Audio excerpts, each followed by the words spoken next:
ಇಂದು ಚಿಕ್ಕಮಗಳೂರು ಜಿಲ್ಲಾಡಳಿತದ ವತಿಯಿಂದ ನಗರದ ಕುವೆಂಪು ಕಲಾಮಂದಿರದಲ್ಲಿ ಆಯೋಜಿಸಲಾಗಿದ್ದ ನಾಡಪ್ರಭು ಕೆಂಪೇಗೌಡರ 517ನೇ ಜಯಂತಿ ಕಾರ್ಯಕ್ರಮವನ್ನು ಶಾಸಕರಾದ ಎಚ್.ಡಿ. ತಮ್ಮಯ್ಯನವರು ಉದ್ಘಾಟಿಸಿದರು.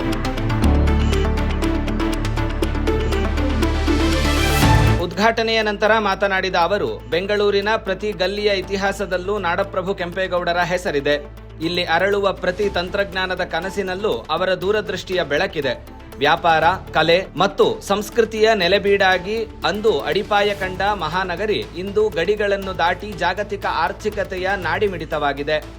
ವೈವಿಧ್ಯತೆಯನ್ನೇ ಶಕ್ತಿಯಾಗಿರಿಸಿಕೊಂಡು ಜಗತ್ತಿನ ಮೂಲೆ ಮೂಲೆಗಳಿಂದ ಬಂದ ಪ್ರತಿಭೆಗಳಿಗೆ ತಾಯಿಯಂತೆ ಆಸರೆಯಾಗುವ ಬೆಂಗಳೂರು ಕೆಂಪೇಗೌಡರ ಅಪ್ರತಿಮ ಆಡಳಿತ ಕೌಶಲ್ಯಕ್ಕೆ ಹಿಡಿದ ಕನ್ನಡಿ ಎಂದರು. ಸುಮಾರು 5 ಶತಮಾನಗಳ ಹಿಂದೆ, ಸುಮಾರು 1537ರಲ್ಲಿ ಅಂತ ಕಾಣ್ತದೆ, ಆಗ ಬೆಂಗಳೂರು ಒಂದು ಸಣ್ಣ ನಗರ ಆಗಿರ್ತದೆ. ಆಗ ಕೆಂಪೇಗೌಡರು ಒಬ್ಬ ಸಾಮಂತ ರಾಜರಾಗಿರ್ತಾರೆ. ವಿಜಯನಗರದ ಶ್ರೀಕೃಷ್ಣ ದೇವರಾಯರ ಅರಸರ ಕಾಲದಲ್ಲಿ ಒಬ್ಬ ಸಾಮಂತ ರಾಜರಾಗಿರ್ತಾರೆ. ಆದ್ರೆ ಒಬ್ಬ ಸಾಮಂತರ ರಾಜರಾಗಿದ್ರು ಸಹ ಒಬ್ಬ ಇಡೀ ರಾಜ್ಯವನ್ನು ಆಳುವ ಮಹಾರಾಜರಿಗಿಂತ ಹೆಚ್ಚಾದ ಕನಸನ್ನ ಕಂಡಂತ ಮಹಾನ್ ವ್ಯಕ್ತಿ ಕೆಂಪೇಗೌಡರು. ಸಾಮಂತ ರಾಜರಾಗಿ ಇದ್ಕೊಂಡೇನೆ ಅವತ್ತು ಏನು ವಿಜಯನಗರದ ಅರಸರ ಅನುಮತಿಯನ್ನ ಪಡೆದು ದೂರದೃಷ್ಟಿ ಇಟ್ಕೊಂಡು ಬೆಂಗಳೂರನ್ನ ಅಭಿವೃದ್ಧಿ ಪಡಿಸೋದಿಕ್ಕೆ, ಬಹುಶಃ ನಿಮಗೆ ತುಂಬಾ ಜನ ಪ್ರವಾಸಕ್ಕೆ ಹೋದಾಗ ಅಥವಾ ಮುಂದೆ ನಿಮ್ಮ ಜೀವನದಲ್ಲಿ ಹೋದಾಗ ಬೆಂಗಳೂರಲ್ಲಿ ನೋಡಿ, ಬೆಂಗಳೂರನ್ನ ಆ ಕಾಲದಲ್ಲೇ 4 ಗಡಿನ ಗುರುತಿಸಿದ್ದಾರೆ ಬೆಂಗಳೂರು ನಗರಕ್ಕೆ. ಆ 4 ಗಡಿಗಳಲ್ಲಿ ಏನು ಒಂದು ಗೋಪುರವನ್ನು ನಿರ್ಮಾಣ ಮಾಡೋದ್ರ ಮುಖಾಂತರ ಗಡಿಯನ್ನ ಆ ಕಾಲದಲ್ಲೇ ದೂರದೃಷ್ಟಿಯಿಂದ ಮಾಡಿದ್ದಾರೆ ಅನ್ನೋ ಒಂದು ಮಾತನ್ನ ಈ ಸಂದರ್ಭದಲ್ಲಿ ಹೇಳ್ತಾ, ಅವರು ಆ ಮಾಡುವ ಸಂದರ್ಭದಲ್ಲಿ ಧರ್ಮನಿಷ್ಠರಾಗಿ ಜಾತಿ ಮತ ಭೇದವಿಲ್ಲದೆ ಎಲ್ಲರನ್ನ ಸಮಾನತೆ, ಶಾಂತಿ ಮತ್ತೆ ಆರ್ಥಿಕ ಸುಧಾರಣೆ ಒದಗಿಸುವಲ್ಲಿ ಸಫಲರಾದವರು ನಮ್ಮ ನಾಡಪ್ರಭು ಕೆಂಪೇಗೌಡರು ಅನ್ನೋದನ್ನ ಈ ಸಂದರ್ಭದಲ್ಲಿ ಹೇಳಲಿಕ್ಕೆ ಬಯಸ್ತಾ ಇದ್ದೇನೆ.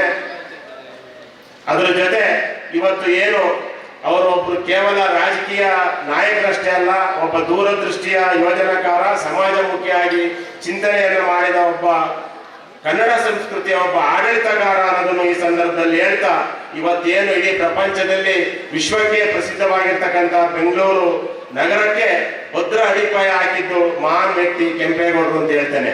ಇವತ್ತು ಈ ಸಂದರ್ಭದಲ್ಲಿ ಇನ್ನೊಂದು ಮಾತನ್ನ ಹೇಳಲಿಕ್ಕೆ ಬಯಸ್ತೇನೆ. ನಾವು ನಾಡು, ನುಡಿ, ನೆಲ, ಭಾಷೆ, ನಾವು ಹುಟ್ಟಿದ ದೇಶ, ಈ ವಿಚಾರ ಬಂದಾಗ ನಾವೆಲ್ಲರೂ ಜಾತ್ಯತೀತೆಯನ್ನು ಮರೆತು ಪಕ್ಷಾತೀತವಾಗಿ ನಾವು ಅದರ ಪರ ನಿಲ್ಲಬೇಕು ಅನ್ನೋದನ್ನ ಈ ಸಂದರ್ಭದಲ್ಲಿ ಮತ್ತೊಮ್ಮೆ ನಾನು ಹೆಮ್ಮೆಯಿಂದ ಹೇಳಲಿಕ್ಕೆ ಬಯಸ್ತಾ ಇದ್ದೇನೆ.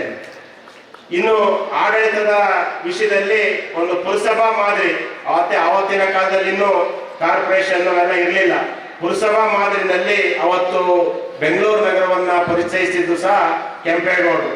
ಜಿಲ್ಲಾ ಪಂಚಾಯತ್ ಮಾಜಿ ಅಧ್ಯಕ್ಷರಾದ ಎನ್ ಮಹೇಶ್ ಮಾತನಾಡಿ, ಕೆಂಪೇಗೌಡ ಅವರ ಮರಣಾನಂತರವೂ ಇಷ್ಟು ವರ್ಷಗಳ ಕಾಲ ಜನ ಅವರನ್ನ ನೆನಪಿನಲ್ಲಿಟ್ಟುಕೊಂಡಿದ್ದಾರೆಂದರೆ ಅದಕ್ಕೆ ಕಾರಣ ಅವರ ಸಮಾಜ ಸೇವೆ ಮತ್ತು ಅವರು ಬೆಂಗಳೂರಿಗೆ ಮತ್ತು ಕರ್ನಾಟಕಕ್ಕೆ ನೀಡಿದ ಕೊಡುಗೆ ಎಂದರು. ಇಷ್ಟು ದೊಡ್ಡ ನಗರವನ್ನ ನಿರ್ಮಾಣ ಮಾಡತಕ್ಕಂಥ ಸಂದರ್ಭದಲ್ಲಿ ಸಾಲು ಮರಗಳನ್ನು ನಡೆಸ್ತಾರೆ. ಎಷ್ಟು ಪರಿಸರ ಪ್ರೇಮ ನೋಡಿ. ಅವತ್ತಿನ ದಿವಸ ಸಾಲು ಮರಗಳನ್ನು ನಡೆಸ್ತಾರೆ. ಇವತ್ತು ಬೆಂಗಳೂರಲ್ಲಿ ನಾವು ಸಾಲು ಮರಗಳನ್ನು ನೋಡ್ತೀವ? ಇವತ್ತು ನನಗೊಂದು ಆಸೆ ಇದೆ, ನನಗೊಂದು ಆಸೆ ಇತ್ತು, ಕೆಂಪೇಗೌಡ ಕಟ್ಟಿದಂತ ಬೆಂಗಳೂರನ್ನ ನಮ್ ಕಡೆಯಲ್ಲಿ ನೋಡ್ಬೇಕಾಗಿತ್ತು. ಆದ್ರೆ ಇವತ್ತು ಕಾಂಕ್ರೀಟ್ ಕಾಡನ್ನು ನೋಡ್ತಾ ಇದ್ದೀವಿ. ಕೆಂಪೇಗೌಡರು ಕಟ್ಟಿದ್ದು ನಗರ ಹೆಂಗಿತ್ತು ಅಂದ್ರೆ ಹಸಿರು, ಪೂರ್ತಿ ಹಸಿರು ಬೆಂಗಳೂರನ್ನ ಕಟ್ಟಿದ್ರು ಅವರು. ಇವತ್ತು ಯಾವ ರೀತಿ ಬೆಂಗಳೂರು ನೋಡ್ತಿದೀವಿ ಅಂದ್ರೆ ಟ್ರಾಫಿಕ್ ಜಾಮ್ ಆಗಿರುತ್ತೆ ಯಾವಾಗಲೂ. ಆ ಬೆಂಗಳೂರಿನ ಎಲ್ಲೂ ಕೂಡ ಜಾಗ ಇಲ್ಲ, ಆ ಮರಗಳನ್ನೆಲ್ಲ ಕಳೆದ್ಬಿಟ್ಟಿದೀವಿ. ಅವರ ಆಶಯ ಏನಿತ್ತು ಆ ತರದ್ದು ಬೆಂಗಳೂರು ನೋಡ್ಲಿಕ್ಕೆ ಸಾಧ್ಯ ಆಗ್ತಾ ಇಲ್ಲ. ಹಾಗಾಗಿ ಅವರ ಆಶಯವನ್ನ ಈಡೇರಿಸಲಿಕ್ಕೆ ಮಾನ್ಯ ಮುಖ್ಯಮಂತ್ರಿಗಳಾಗಿರ್ತಕ್ಕಂಥ ಡಿ.ಕೆ. ಶಿವಕುಮಾರ್ ಅವರು ಇವತ್ತು ಕೆಂಪೇಗೌಡರ ನೆನಪಿನಲ್ಲಿ 15 ಲಕ್ಷ ಗಿಡಗಳನ್ನ ನೆಡ್ತಕ್ಕಂಥದ್ದನ್ನ ಇವತ್ತು ಕಾರ್ಯ ಪ್ರಾರಂಭ ಮಾಡಿದ್ದಾರೆ. ಏಕಕಾಲದಲ್ಲಿ ಈ ರಾಜ್ಯದಲ್ಲಿ 15 ಲಕ್ಷ ಗಿಡಗಳನ್ನ ನೆಡಬೇಕು. ಯಾಕಂದ್ರೆ ಕೆಂಪೇಗೌಡರ ಆಶಯ ಅದು ಹಸಿರು ಬೆಂಗಳೂರು ಅಂತ. ಹಾಗಾಗಿ ಇವೆಲ್ಲವೂ ನೋಡಿದಾಗ, ಆಮೇಲೆ ಕೆಂಪೇಗೌಡರು ಯುದ್ಧಕ್ಕೆ, ಕೃಷ್ಣದೇವರಾಯ ಯುದ್ಧಕ್ಕೆ ಕರೆ ಕೊಟ್ಟಂತ ಸಂದರ್ಭದಲ್ಲಿ ಆದಿಲ್ ಶಾಹಿಗಳು ದಾಳಿ ಮಾಡ್ತಾರೆ. ಆದಿಲ್ ಶಾಹಿಗಳು ದಾಳಿ ಮಾಡಿದಂತ ಸಂದರ್ಭದಲ್ಲಿ ಕೆಂಪೇಗೌಡರನ್ನ ಕೃಷ್ಣದೇವರಾಯ ಕರೆಸ್ಕೊಳ್ತಾರೆ. ಆ ಯುದ್ಧ ಹೋರಾಟದಲ್ಲಿ ಕೆಂಪೇಗೌಡರ ಜೊತೆಲಿದ್ದವರೆಲ್ಲ ತೀರಿ ಹೋಗ್ತಾರೆ. ಕೆಂಪೇಗೌಡರು ರಕ್ತಸಿಕ್ತ ವ್ಯವಸ್ಥಿತವಾದ ಗಾಯಗಳನ್ನು ಬದುಕುಳಿತಾರೆ. ಬದುಕುಳಿದಾದ ಮೇಲೆ ಇಡೀ ಬೆಂಗಳೂರು ನಾಡಿನಾದ್ಯಂತ ಅವರ ಪರವಾಗಿ ಪ್ರಾರ್ಥನೆಗಳು ಸಲ್ತವೆ. ಇವತ್ತು ಹರಕೆ ರೂಪದಲ್ಲಿ ಶಾಸನ ಏನಾದ್ರು ಇದೆ ಅಂತಂದ್ರೆ ಅದು ಕೆಂಪೇಗೌಡರ ಪರವಾಗಿ ಜನ ನೇಮಿಸಿದಂತ 2 ಶಾಸನಗಳಿದಾವೆ. ದೇವರಿಗೆ ತಿರುಪತಿ ತಿಮ್ಮಪ್ಪನಿಗೆ ಕಂಚಿಯ ದೇವಸ್ಥಾನಕ್ಕೆ ಹರಕೆ ಹೊತ್ತು ಜನರೇ ಹರಕೆಯನ್ನ ಸಲ್ಲಿಸ್ತಕ್ಕಂಥ ಕೆಲಸವನ್ನ ಪ್ರೀತಿಯಿಂದ ಮಾಡ್ತಾರೆ. ಆತರ ಕೆಂಪೇಗೌಡರ ಇವತ್ತು ನೋಡಿ, ಇವತ್ತು ಬೆಂಗಳೂರು ಟೆಕ್ನಿಕಲ್ ಸಿಟಿ, ವಿಜ್ಞಾನದ ಸಿಟಿ, ಜಾಗತಿಕ ಪ್ರಪಂಚದಲ್ಲಿ ನೀವು ಅಮೆರಿಕದ ಕೊನೆ ತುದಿಗೆ ಹೋದ್ರು ಕೂಡ ಬೆಂಗಳೂರು ಹೆಸರು, ಡೆಲ್ಲಿ ಹೆಸರು ಎಷ್ಟೋ ಜನ ಗೊತ್ತಾಗಲ್ಲ. ನಿಜವಾಗಿ ಹೇಳ್ಬೇಕು ಅಂತಂದ್ರೆ ಕೆಂಪೇಗೌಡರು ನಿರ್ಮಾಣ ಮಾಡಿದಂತ ಬೆಂಗಳೂರು ಈ ದೇಶದ ರಾಜಧಾನಿ ಆಗ್ಬೇಕಾಯ್ತು, ಈ ರಾಜ್ಯದಲ್ಲ, ಈ ದೇಶದ ರಾಜಧಾನಿ ಆಗ್ಬೇಕಾಯ್ತು. ಅಷ್ಟೊಂದು ದೊಡ್ಡ ಪ್ರಮಾಣದಲ್ಲಿ ಬೆಂಗಳೂರು ಹೆಸರು ಮಾಡ್ಲಿಕ್ಕೆ ಅವ್ರು ಕಾರಣರಾಗಿದ್ದಾರೆ.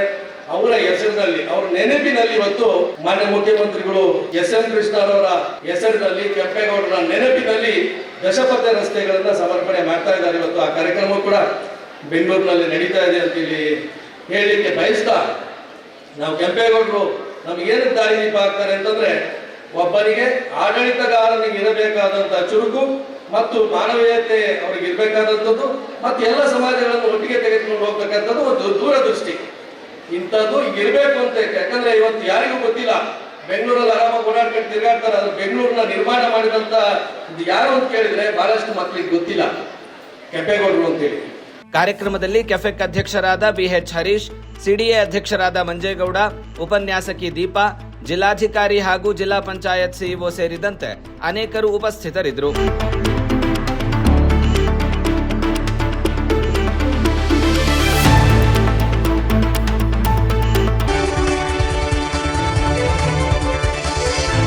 ಐಸಿರಿ ಟುಡೇ, ವಾಯ್ಸ್ ಆಫ್ ಡೆಮೋಕ್ರಸಿ.